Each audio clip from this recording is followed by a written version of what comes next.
Hello, everyone. This is Chrism, and I'd like to welcome you to this conversation about your Kundalini experiences. In this conversation,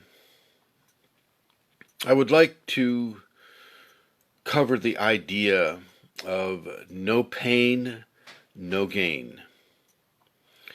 For some people, they get really stuck on this. For some reason, they don't see the logic of it or the applicability of it or the sense of it. They just don't see it. Okay. And within a Kundalini context, you're really going to have to begin to understand the idea of no pain, no gain. So often the Kundalini will pressure us or compel us to do things that we don't want to do. Okay, we don't want to go out and do this type of work, or we don't want to go out and have that kind of experience. Whatever it is. I'm not going to give you specific ideas, but I mean, there are plenty of situations that the Kundalini will push a person into that they, on their own, would say, "No way! There's no way I'm going to do that. I'm not going to do that." Well, I guess I do have to give you some examples, like letting go of things, like letting go of your happy home and moving somewhere else, or letting go of a relationship, or letting go of possessions such as your car, or any excess possessions that a person might have in their life that the Kundalini wants you to let go of. You're going to have to let go of that. Okay? And it's going to cause you pain. It's going to cause your ego to wince in pain, or cry out in pain, or scream in pain. It's going to cause you pain. And yet, as you surrender to this, you'll find that you gain more than the pain that you experienced. You gain much more than the pain that you experienced. And, I was talking before about, emotional reconciliation in the Kundalini. Well, this is part of that too. It's if you look at it physiologically, in order to gain muscles, in order to gain strength, we have to tear the body. We have to injure the body for the body to repair itself. And so what we do is we go to the gym and we lift weights, and lifting the weights tears the muscle. That's the pain. If you no pain, no gain. And this is what they're talking about. It's like as you tear the body, you tear the muscles. The body fills that tear in with more muscle. Okay, the proteins kick in, and they come in, and they repair those overstretched fibers of muscular fiber, and they build on top of that. And so you start looking like this really cut guy, with his beard. And well, anyway, just kidding.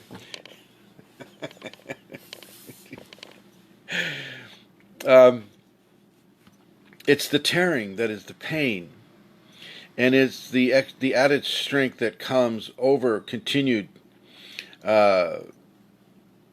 micro injury to the body that allows you to develop new muscles. And so this is where the whole idea with no pain, no gain comes from. They used to have this commercial for something called a Bowflex, and this is when that statement, no pain, no gain, really, came into the public awareness. I'm sure it had been there for centuries before, but, this is what really kind of boosted it into a national awareness, certainly within the United States, about 30 years ago or more. But it's true. It is true. But it's not just true with muscles. It's true with your emotions as well. And the more we stretch and exercise our emotions through difficult scenarios, like grief will do it, and the more you extend yourself in love, and then that love is in some way taken away from you, like the death of a friend or of a family member, the more you exercise those muscles, the more you stretch and tear the fibers of those emotions. And this is also part of the deal. You don't get away from being strengthened emotionally by the Kundalini. Kundalini is going to do that because it knows you need to do that. And it's the same with the mental body. As in school, you're told, okay, A plus B equals C, and these are the different recipes for A plus B to equal C, and this is what you must do. You must learn to think in a different way. You must apply your logic in a different way. You must apply, the cosine over here, and all the different constrictures that I'm not sure that's a word, by the way, constrictures. Just saying. All the different permutations. I'm pretty sure that's a word. All the different permutations of mathematics that really, force your mind to expand into different areas, or biology to understand mitosis and cellular regeneration, and what a telomere is and what it does, and the nucleus, and then you get into chemistry. You got atomic structures. You got all these different things, right? And these are designed to expand your mental cognitive abilities in specific ways, specific formats. That is also strengthening the mental body. The only body that doesn't really need to be strengthened among the 5 bodies of human expression is the psychological body, or the ego body. But we do that anyway. We do that by teaching our kids to, wow, guys, I really want that candy bar. Mom, can I have the candy bar? And of course, mom, loving the child, is, well, okay, this one time. Boom.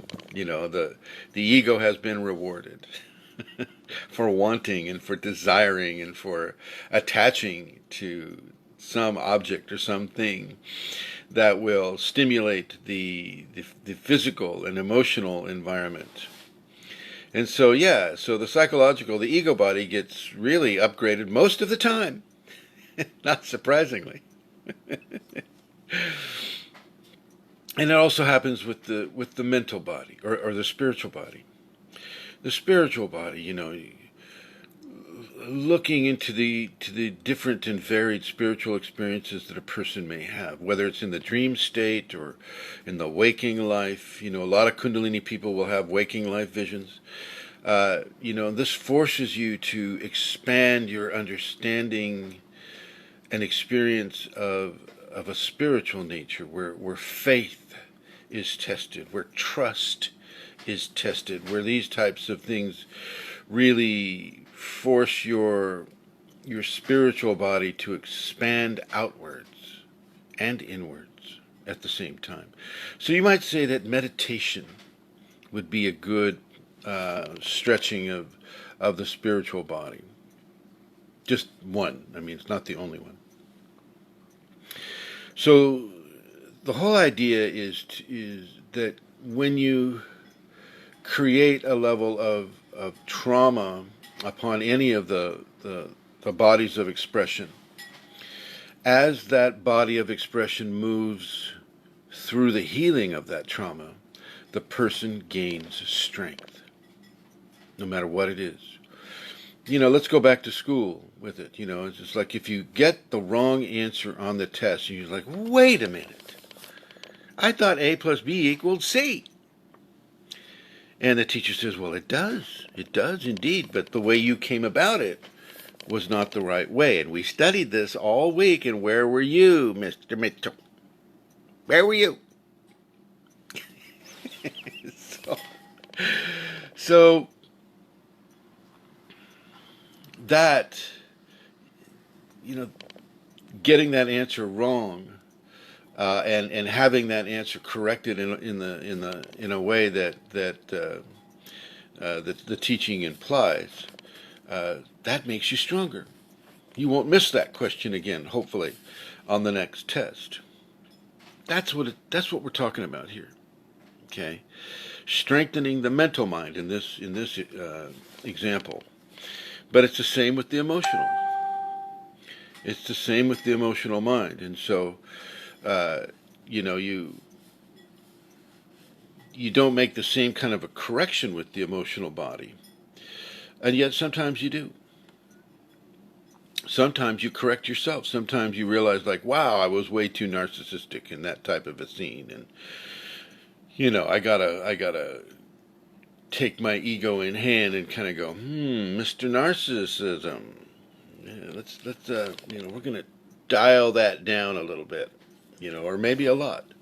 We're gonna make some sort of a self-correction, and the self-correction can also equal a level of pain that is going to contribute to the gain that comes later. No pain, no gain is, it's overgeneralized. I admit that, but it also has very, very strong levels of truth to it. Not to say that you can't learn from pleasure. You can learn what you like from pleasure. You can learn what you love from pleasure. Absolutely. I'm not saying that, you've always got to learn from pain in order to gain something. No. You can look at that new car and you can go, wow, that's that's the one I want. That's the one I want. Yeah, I think it's got all-wheel drive. It's built for tough weather. It's the color that I like. It's a good brand that doesn't have to, it's sexy car, whatever you're looking at. And you can learn that when you get behind the wheel of that car, wow, you feel really good. You feel really, really, really good. And you've learned that, yeah, this is good. This is giving me pleasure. I feel like I've gained from this purchase. So it's not always associated with, pain. Maybe pain of the pocketbook, because you still got to pay for it. But, I'm just talking about, levels of, like, say, pain. Not penny pain, but more like, it's not the same as recovering from a relationship or things of that nature. So Sherry Voorhees is asking about the five bodies. And yes, Sherry, the five bodies of human experience are exceptionally important to understand within the Kundalini context. You have the physical body, you have the mental body, you have the emotional body, you have the psychological body, and you have the spiritual body. And the spiritual body and all of the preceding bodies are the sum total of what we express as a human consciousness, typically of a mundane human consciousness. And it's that 5-note keyboard that has 1,000,000 billion keyboards within each of those bodies that the Kundalini orchestrates the music that we live our life by. Okay. Kundalini creates the tune. Kundalini picks the songs from our karma and applies it to the five bodies of human expression, and gives us our proclivities, and it gives us how we might respond hormonally to a certain equation. Do we learn fast? Do we have a level of dyslexia? I mean, what is it that we have that differentiates us from other people on this world? The five bodies of human expression are that keyboard. They're They're what the human being is allowed to feel. From the beginning, we're talking about a mundane experience. Now, when you have Kundalini, yes, you go into other bodies of experience. 6, 7, 8, 9, bodies of experience. Like, you get into like empathic telepathy, and you get into like communication with animals, or communication with objects, like a rock or like a tree or like electricity. Communication with different types of life forms, not just human forms. Communing and mixing into another type of object or